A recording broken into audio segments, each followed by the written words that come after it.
126 वर्ष पहले यानी 23 जनवरी सन 1897 में उड़ीसा राज्य के कटक शहर में माता प्रभावती की कोख से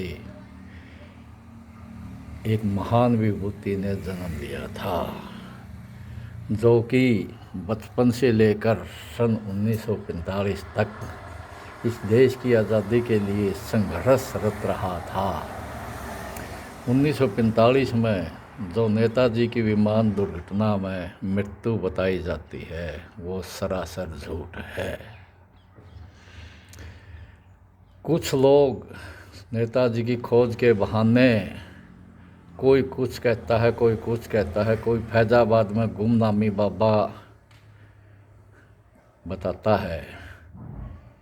ये लोग नेहरू गैंग से पैसा लेकर लोगों को भ्रमित करने का काम करते हैं, इसमें कोई सच्चाई नहीं।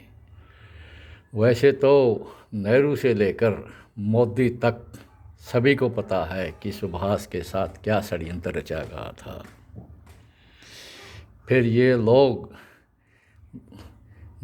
इसलिए नहीं बताते क्योंकि ये खुद भी कसूरवार हैं और चोर भी हैं। ये सभी दबाने का काम करते हैं। ये लोगों को इन शहीदों का नाम दे करके वोट बटोरने का काम करते हैं। ज़्यादा तरनताज़ा इसी बात का है कि नेताजी आज़ादी आने के बाद साइबेरिया की जेलों में, रूस की साइबेरिया की जेल में, जो कि बहुत ही खतरनाक जेल है, नेहरू ने रूस के साथ मिलकर वहीं पर मरवाया था।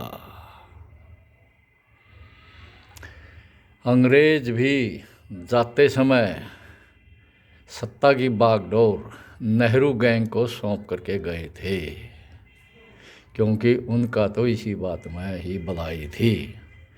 जिस समय नेताजी सुभाष चंद्र बोस आज़ाद हिंद फौज के द्वारा अंग्रेज़ों पर आक्रमण करने वाले थे, तो नेहरू ने तो उस समय भी कहा था, सुभाष का मुकाबला सबसे पहले तलवार लेकर के मैं करूँगा। क्या सुभाष की देशभक्ति पर शक किया जा सकता है? लोगों को ये पूरी बातें बताई भी नहीं जाती। कुछ वर्षों तक यानी 50, 55, 60 वर्षों तक तो नेहरू गैंग ने इस देश को लूटा। उसके बाद आज मोदी गैंग इस देश को लूट रही है। भला इनमें कोई भी नहीं है, इस देश का दुर्भाग्य है। इस देश का दुर्भाग्य है। लोग भी कुछ स्वार्थी हैं, कुछ मूर्ख हैं और कुछ भेड़ बकरियों की तरह हैं, थोड़े थोड़े स्वार्थों के अंदर बह जाते हैं। और कुछ लोगों में फूट भी बहुत ज़बरदस्त डाल रखी है। कांग्रेस ने भी बहुत ज़्यादा फूट डाल दी थी। आज देखो मोदी के राज्य में 1 जनवरी 2023 को, 1 जनवरी को एक गरीब लड़की के साथ दुष्कर्म करके, उसकी दुर्गति करके, कार के नीचे घसीट करके बहुत बुरी मौत मारी जाती है। उसमें बीजेपी का नेता का बिगड़ैल लड़का भी बताया जाता है और उनका कुछ नहीं बिगड़ना।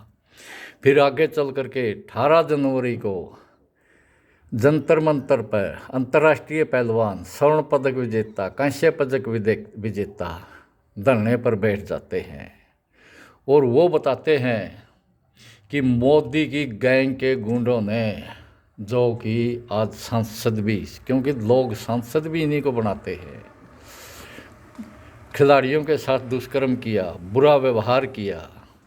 उसे अगले दिन यानी 19 जनवरी को दिल्ली की सड़कों पर, जो कि महिला आयोग की अध्यक्ष स्वाति मालीवाल को गाड़ी में से हाथ पकड़ करके 40-45 फुट तक दिल्ली की सड़कों पर घसीटा जाता है। ये हाल देश की राजधानी में हो रहा है। क्यों? क्योंकि सभी इन्हीं के लोग हैं, लोगों को बेवकूफ़ बना रहे हैं और इसी तरह अगर लूटते रहे तो ये देश ज़्यादा देर तक नहीं टिक सकेगा। या तो इसके अंदर गृह युद्ध होगा या कोई विदेशी ताकत कब्जा करेगी। लोगों को भी भ्रमित हो जाते हैं, कुछ लोग तो भ्रमित हो जाते हैं, कुछ थोड़े बहुत लोग हैं उनका चारा नहीं चलता। लोग भी थोड़े बहुत स्वार्थ के अंदर बह करके इन्हीं का समर्थन करते हैं। और आगे एक नई गैंग और तैयार हो रही है जो कि सबसे खतरनाक है, केजरीवाल गैंग। कहता फिरता है दिल्ली हरियाणा वालों बिजली फ्री करवा लो, शिक्षा फ्री करवा लो, इलाज फ्री करवा लो। बताओ फ्री कहाँ से आएगा? इस देश का दुर्भाग्य है, तकरीबन 1200-1300 साल से इस देश पर गैंगों का ही राज चला आ रहा है।